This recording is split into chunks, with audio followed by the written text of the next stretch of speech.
Israel's deadly strikes shake Gaza. IDF launches new wave of attacks. Hamas commanders killed in chilling strikes. Is Hamas losing its grip on Gaza?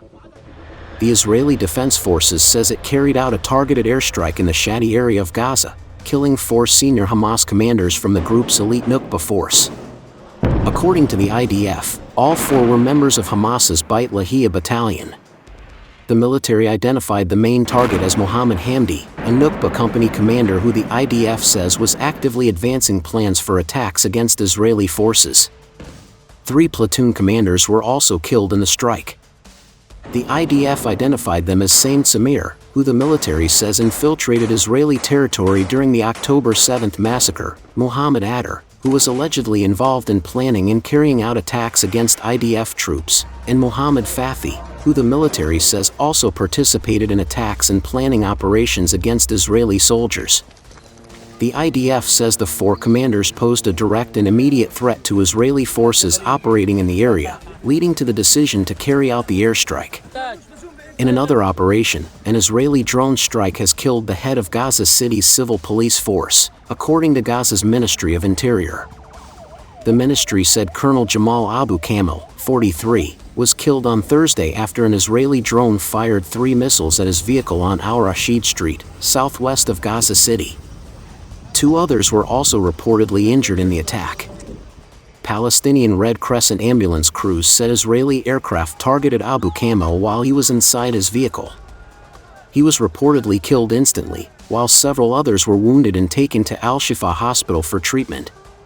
Earlier, the Israeli military said it had carried out a separate airstrike in the southern Gaza Strip, targeting what it described as a company commander in Hamas's military wing. The military said the strike took place in the Khan Yunis area and targeted the individual over allegations that he had planned attacks against Israeli troops. Israeli forces remain deployed across vast areas of the Gaza Strip, with the military saying it continues to act against what it describes as threats to its troops.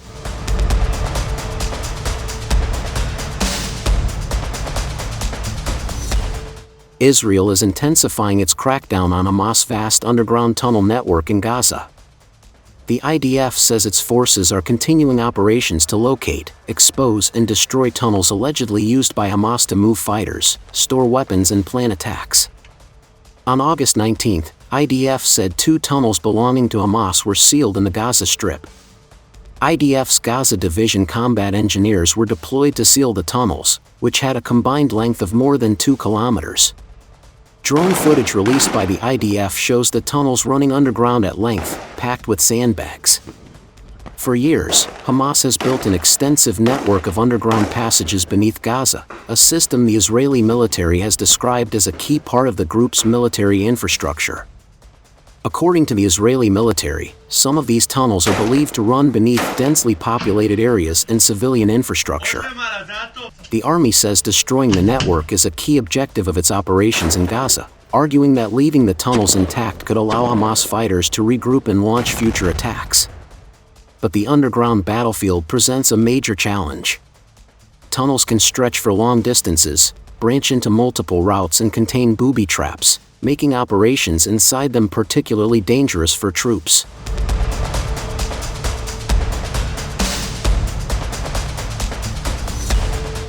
This week, the IDF carried out a strike on a cafe near Gaza City's northern port, saying several Hamas commanders were meeting there to plan imminent attacks against Israeli forces operating in the Strip.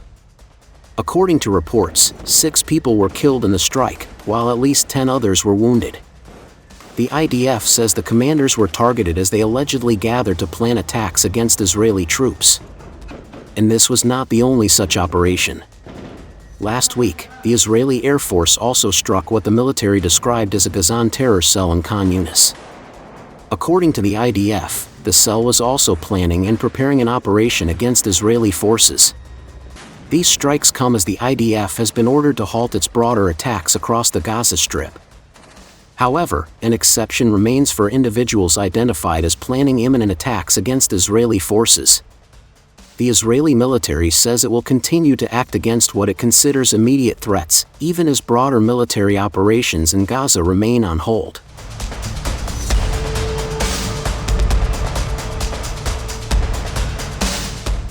Donald Trump's envoy Jared Kushner met Israeli Prime Minister Benjamin Netanyahu, as Washington steps up efforts to revive a Gaza peace plan that Israel has so far rejected. The meeting came after Kushner reportedly held talks with Hamas leaders. 2 weeks earlier, Hamas had endorsed the latest stage of Trump's Gaza plan. But Netanyahu has refused to back it, insisting that any settlement must ensure Hamas is genuinely disarmed. Kushner, who is also Trump's son-in-law, reportedly met Hamas's new leader, Khalil al-Hayya, in the Egyptian Mediterranean city of El Alamein. According to reports, Kushner demanded that Hamas verify that it is giving up its weapons, one of Netanyahu's key conditions. A Hamas official, meanwhile, said the group told Kushner that it remained committed to the Gaza plan and wanted the United States to put pressure on Netanyahu. The Trump administration has become increasingly willing to engage directly with Hamas in the hope of ending the devastating conflict. The administration also negotiated the October ceasefire agreement that led to the release of the remaining Israeli hostages. But Netanyahu has increasingly found himself at odds with Trump. The Israeli Prime Minister, who faces elections in October that polls suggest could be closely contested, has become more willing to defy the U.S. president. Netanyahu has also expressed dissatisfaction with Trump's decision to halt the U.S.-Israeli war on Iran, which began in late February, and instead pursue a settlement with Tehran's clerical leadership. And after initially offering only muted criticism of the Gaza peace plan, Netanyahu last week made his position clear. He told his cabinet that he rejected the plan and vowed not to withdraw Israeli troops from the Palestinian territory. Meanwhile, Israel has resumed airstrikes in Gaza after a lull that followed Trump's push for the peace plan. The October ceasefire, however, never completely stopped the violence.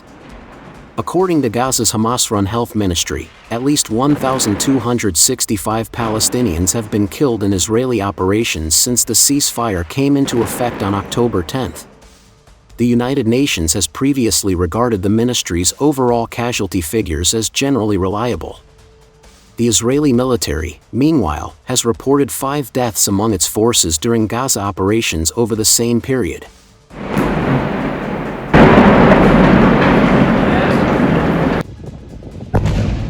On October 7, 2023, Hamas launched a surprise attack on Israel, killing around 1,200 people and taking more than 250 hostages.